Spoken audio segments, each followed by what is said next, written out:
ചെമ്പട്ടണിഞ്ഞൊരു സ്ത്രീരൂപം.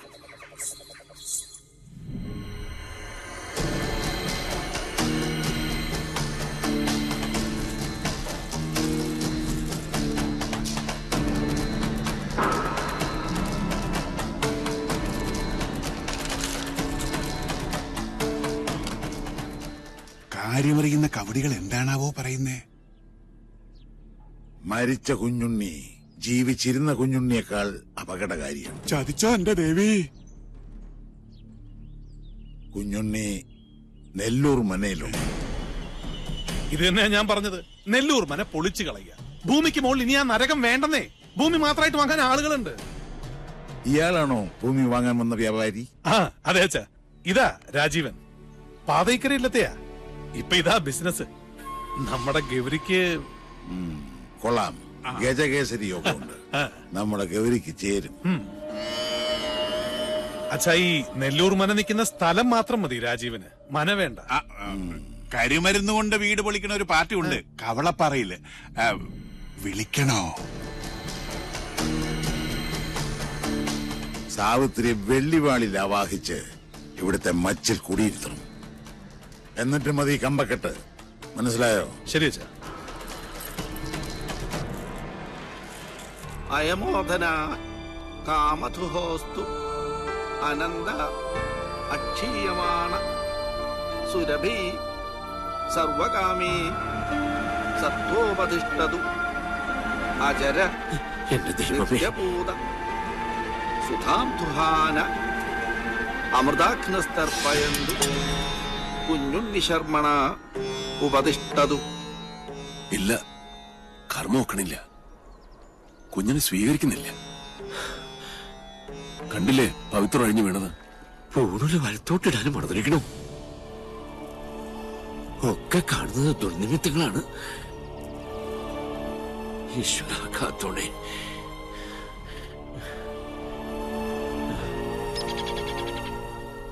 കണ്ടു നിൽക്കാൻ പറ്റണില്ല. ചെയ്യുന്ന കർമ്മങ്ങളും ചൊല്ലുന്ന മന്ത്രങ്ങളും കുട്ടനെ പിഴയ്ക്കണോ? ചോറൂട്ടിയ കൈകൊണ്ട് തന്നെ ഇപ്പോ ഇതൊക്കെ കാണാൻ എന്ത് പാപമാണ് ഞാൻ ചെയ്തത്? പ്രതികാരം ചെയ്യിച്ചിട്ടേ കുഞ്ഞുണ്ണി ഈ ഭൂമുഖത്തുനിന്ന് പോവും. മണിയക്കോട്ട് സാവിത്രി ഇനി അനുഭവിക്കാൻ പോണേ. നോക്കിക്കോ.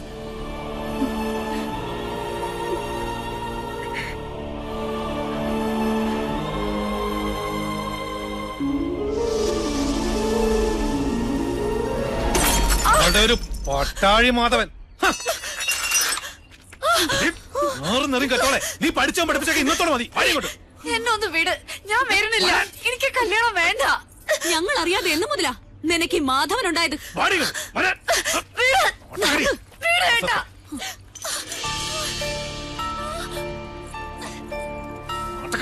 നിന്റെ ഒരു ആരാധനാമൂർത്തി. അച്ഛാ, ഞാൻ മിണ്ടരുത്. നീ ഏത് നമ്പൂരിയുടെ ഭാര്യയാകണമെന്ന് ഞാൻ തീരുമാനിച്ചിട്ടുണ്ട്. അതല്ലാതെ ഏത് കാമദേവൻ വന്ന് എന്റെ കാൽ കീഴി കിഴിവെച്ച് സാഷ്ടാംഗം പ്രണമിച്ചാലും വിട്ടുകൊടുക്കില്ല കുത്തൻ. ഈ ടീച്ചറിനെ തിരിച്ചു വരില്ല എന്ന് പറഞ്ഞേക്ക്. തടയാൻ ധൈര്യം ഉണ്ടെങ്കിൽ വരാൻ പറ. പട്ടാഴി മാധവനോട്. Hello sir.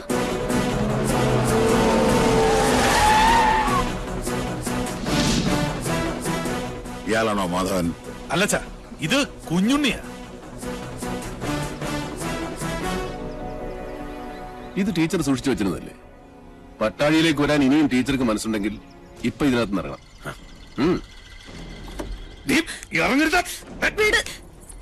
ധൈര്യമായിട്ട് വന്ന് കയറ്. കുഞ്ഞുണ്ണി കൊണ്ടുപോകും ടീച്ചറെ. ഒരുത്തനും നമ്മളെ തടയില്ല. നീ ഇവിടെ കൊണ്ടുപോകുന്നൊന്ന് കാണട്ടെ. ഈ കൂത്ത് നിന്റെ അമ്മയുടെ കൂത്തമ്പലത്തിൽ വെച്ചാ മതിട്ടോ മണിയും കൊട്ട പോത്തെ. അവനവന്റെ പ്രായത്തിനും ആരോഗ്യത്തിനും ചേരുന്ന അലർച്ച മതി. ഇനി അലറിയാൽ മൂത്ത് നരച്ചെന്നൊന്നും ഞാൻ നോക്കൂല. അടിച്ച് മടക്കി പോത്തുണ്ടി ഡാമിൽ എറിയും. വാസോ, അടിച്ച് കൊല്ലടാ രണ്ടരയും. എന്താടാ?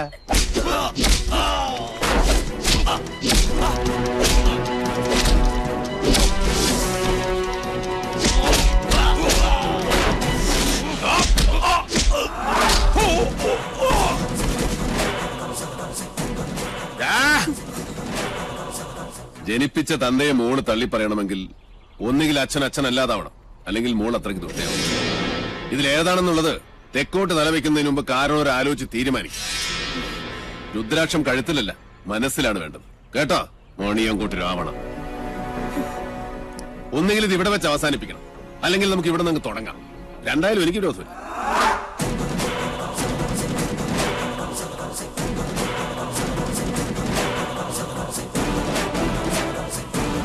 അയ്യോ,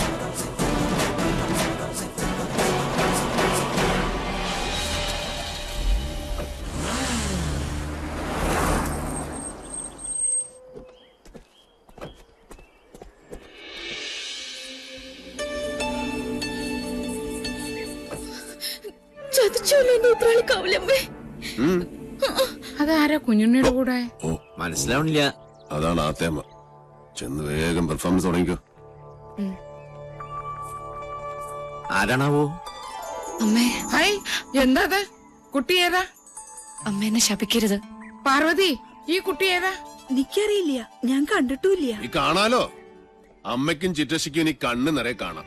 ഇത് മിത്ര നമ്പൂതിരി, നമ്മുടെ ഇവിടുത്തെ സംസ്കൃത കോളേജിലെ ടീച്ചറാ. പഠിച്ചത് ഇവിടെ തന്നെ. ആദ്യമേടെ അനുഗ്രഹം വാങ്ങിക്കാൻ വന്നതായിരിക്കും. നന്നായി വരൂ കേട്ടോ. ഏതാ ഇല്ലം? അത് മണിയാമ്പള്ളി. മണിയാമ്പള്ളി മണിയാമ്പള്ളി കേട്ടിട്ടില്ലേ? മണിയാമ്പള്ളി ഇല്ലം കേട്ടിട്ടില്ലേ? മണിയാമ്പള്ളി ഇല്ല. ഇപ്പൊ കേട്ടല്ലോ. ഇനി മനസ്സ് തുറന്നങ്ങോട്ട് അനുഗ്രഹിക്കുക. എന്നിട്ട് അമ്മയുടെ അരയിലിരിക്കുന്ന ആ താക്കോൽക്കൂട്ട് എടുത്ത് ടീച്ചറെ ഏൽപ്പിക്കുക. ഈ നിൽക്കുന്നതേ അമ്മയുടെ പുത്രവധുവാ. എന്താ? ബോംബ് പൊട്ടി. ഇനി മുതൽ ടീച്ചറാ ഇവിടുത്തെ ആത്തേമ്മ. ശിവ ശിവ, എന്തായി കാണുന്നത്? എടാ, എന്ത് തോന്നിയാസം കേട്ടാന്നായോ നിനക്ക്? കിരാവൻ ഇല്ലത്തിന്റെ അന്തസ് കെടുത്തിയില്ലോ നീ. ഞാൻ കിരാതനും കാട്ടാളിനും ഒക്കെയാ സമ്മതിച്ചു. പക്ഷേ ഇത് എന്റെ വധുവല്ല. പിന്നെ ഇത് അമ്മയുടെ മൂത്ത മകന്റെ വേളിയാ.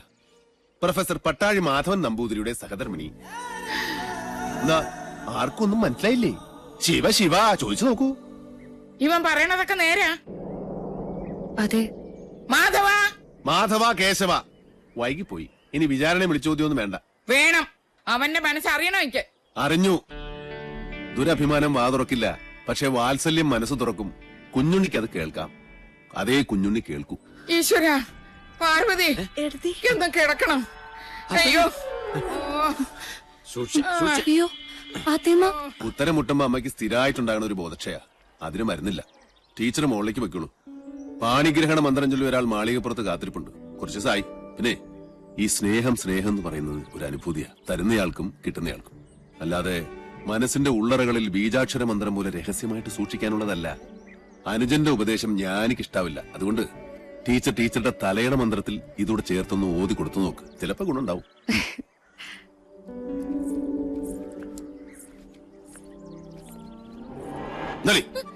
പൊയ്ക്കോ.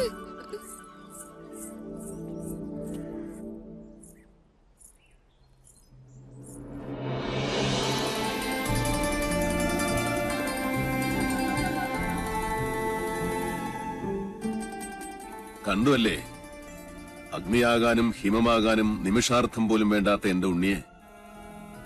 പട്ടാഴിയിൽ ഒരു സ്നേഹപ്പാലാഴിയുണ്ടെന്ന് പറഞ്ഞപ്പോ താൻ വിചാരിച്ചു കാണില്ല അതിത്രയും ചൂടുള്ള ഒരു ചെങ്കടലായിരിക്കുമെന്ന്. അല്ലേ? മുൻഷുണ്ടി ലേശം കൂടും, അത്രേ ഉള്ളൂ. ഇങ്ങനൊരു അനിയനെ കിട്ടാൻ ഈ ഏട്ടൻ സുഹൃതം ചെയ്യണം. അനിയനോ? ജനനം കൊണ്ട് ഞാൻ മൂത്തതാണെന്നേ ഉള്ളൂ. കർമ്മം കൊണ്ട് അവനാ ഏട്ടൻ. പട്ടാഴിൽ എന്തിനും ഏതിനും കുഞ്ഞുണ്ണിയാ കേമൻ. അതെനിക്കിന്ന് മനസ്സിലായി. ഇത്രയും നാള് വിളിച്ച ദൈവങ്ങളോടല്ല, ഉണ്ണിയോടാ ഞാൻ നന്ദി പറയണ്ട്. എന്താ ഇത്? ഗുരുവായൂരപ്പന്റെ ശ്രീകോവിലിനുള്ളിൽ വെച്ച് 41 ദിവസം പൂജിച്ചെടുത്ത പട്ടുതാലിയ. ഇനി ഇതിനൊരു അവകാശം ഉണ്ടല്ലോ.